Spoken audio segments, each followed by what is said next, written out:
জঙ্গলের এক সাইডে বাস করতো এক লুল্লু ভূত। লুল্লু ভূত সবসময় জঙ্গলের সাইডে বইসা একা একা একটা গান গাইতো। বড় মানুষ দেখলে আমি গলার ঠিক্কা মরি, ছোট মানুষ দেখলে আমি টক্কর টক্কর গুলি, কইরে ছোট ছোট পোলাবান তাড়াতাড়ি আয়। এতদিন হয়তো রমজান মাস আসছিল, এই কারণে লুল্লু ভূত জঙ্গল লুকে আসছিল, কিন্তু রমজান যখন গেল তারপরে লুল্লু ভূত আবার জঙ্গলের সাইডে আইলো, কারণ লুল্লু ভূতের পেটও খিদা। আমি লুল্লুবুট একটা মানুষ পাইতাম না খাওয়ার লাইগা।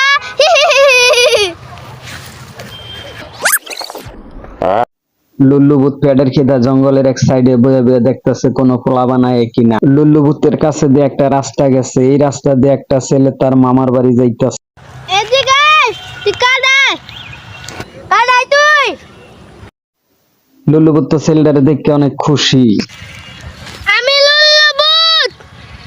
ছেলেটা ভয়ে দৌড় মারলো, ছেলেটার পাশে পাশে লুল্লু ভূত তো দৌড়াইল। ভাইরে ভাই, এ কেমন লুল্লু! লুল্লু ভূত ছেলেটারে দৌড়াইতেছে আর ছেলেটা ভয়ে দৌড় মারলো। ছেলেটা মামার বাড়ি যাইব কি লুল্লু ভূতের ভয়ে আবার ব্যাগে বাড়ির দিকে দৌড়। ভাইরে ভাই, পৃথিবীর মধ্যে বাস্তবে এই লুল্লু ভূত আমি জীবনের প্রথম দেখলাম।